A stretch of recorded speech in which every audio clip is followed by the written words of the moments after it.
First question is from Amy Just. Hey, Thomas. Hi, Amy. So it's been a while, I guess, since you've had a rookie punter alongside you. What has that been like in kind of teaching him the ropes, especially during such a weird preseason?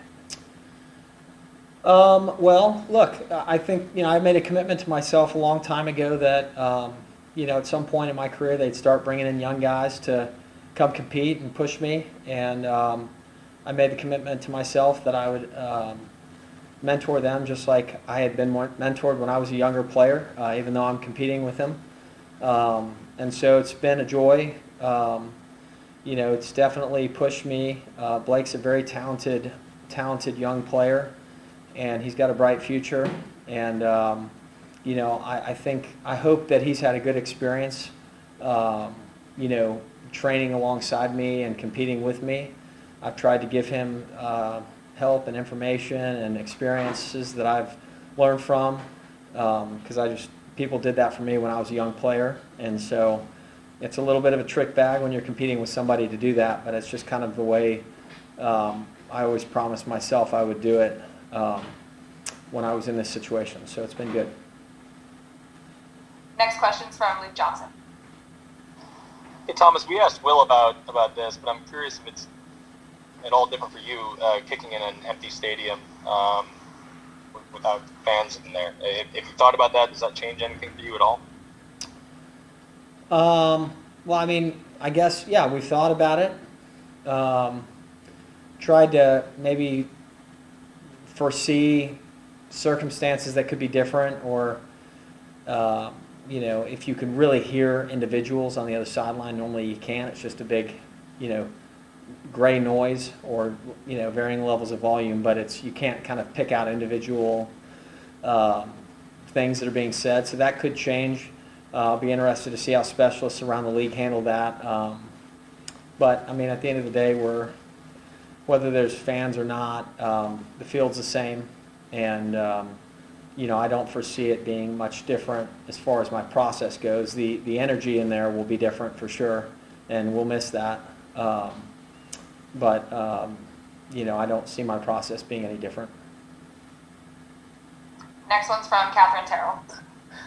I just want to know if Lutz actually missed those 2 field goals at practice today, because there was some discussion on the sideline as to whether the officials were incorrect in saying they were a miss. I don't know if you were paying attention. Yeah, I'll let Will comment on that. All right, I'll take that as a no comment. No, but, all I do is catch the ball and I put it on the spot. I don't even watch to see if it goes in. So. Yeah, that's fair enough. We were talking about that on the sideline for a little bit. One person had the perspective that he thought he made all 4, and the other one, being me, thought the officials were correct. But when that's your biggest discussion, probably had a pretty good practice. Yeah, we coached through a wrench in there today. We had our backup snapper in there throwing some heat. Josh Hill did a good job for us, so that was good. Next one's from Luke Johnson. Well, now I want to ask about Josh Hill, the snapper, but I'll go with my initial line of questioning. Have you always took such good care of your body? Has this been like kind of a thing that you transformed throughout the course of your career to kind of lengthen your career, or has this always been like a priority for you? I think there's 2 ways to answer that. I would say it's always been a priority, and there's not some sort of mecca that you arrive at where you've figured it out, right? So it's kind of a constant journey of trying to find little edges that you can do to improve. Your body changes over time, and you have to focus on different things. So you're always trying to find the most efficient path towards getting yourself geared up to play on a Sunday. So I would say it's always been a priority, and it's continued to change over time. The process changes, the way I train, the way I've eaten. Some years you're dealing with a little nagging thing, and that may change your routine. So at the end of the day, I think it's all about having a beginner's mentality, and always trying to unearth the next thing that can help you get a better edge, whether it's with your recovery, nutrition. I mean, all of it dials to being ready to play on a Sunday for 3 hours. So hopefully that answers your question. Well, it does. But do you think doing that and making sure you are always dialed in like that has an impact on like your longevity? Do you think? I mean, you still probably got some years ahead of you, but. Well, thanks. I appreciate it. Well, I think, all of it adds up, right? It's like no different than if you have bad sleep or bad diet for an extended period of time, like some of that stuff is irrecoverable, right? So even if you like turn things around and start doing great, you've taken more tread off the tires, and that tread doesn't just magically appear back on. So I think the answer is yes, that it helps with longevity, and I think being locked in and all that stuff is, there's always a young cat that's coming in with a big leg every year, and so I think it helps with the longevity of just being locked in and being as consistent and steady as possible day in and day out. Next one's from Doug Mouton. Hey, Thomas.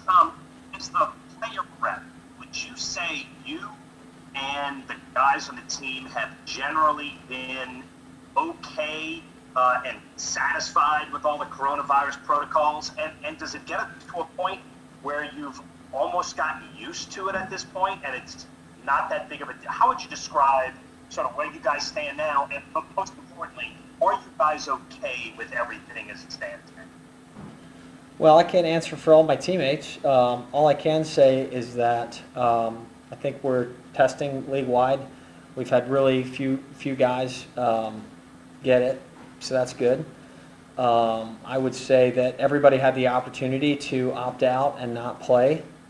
So if guys weren't okay with it and are playing, I don't know what to say other than everyone had a decision to make to do that. I'm personally think the protocols that are in place are more than enough. I think some of the things, I won't get into specifics, so don't ask me, but I think some of it's a little bit of optics to show that we're all intending to do the right thing as best we can.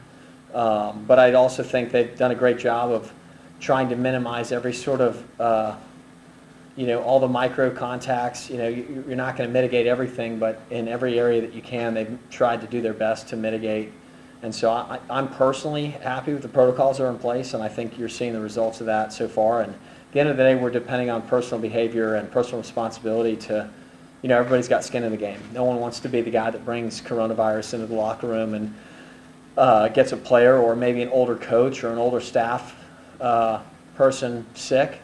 And so I think everybody's so far showing that we're able to handle that personal responsibility, and I just really hope that players and coaches and staff and everybody in the building continues to be as diligent with all of those protocols as possible and to not relax, because the goal is to have the season go all the way to the Super Bowl.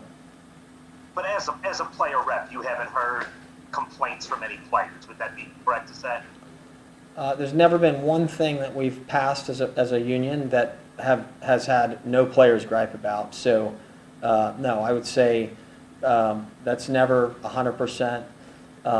There's always players there's 2,000 of us, so there's always pieces to it that players don't like or not happy with or feel like it could be done a better way. So I don't know if that answers your question. Next one's from John Sager. Thomas, this might be a little bit of an odd question, but I think your parents have attended all of your games since back in college. What are they going to do this season, or how are you guys navigating that? Well, they've missed 5 games in my career, but I'm not counting or anything. And they are actually out of the country because my mom got a really awesome job opportunity, and so they'll be missing many of the games regardless of COVID. So I'm gonna have to have my wife make the brownies every week because the team's depending on it.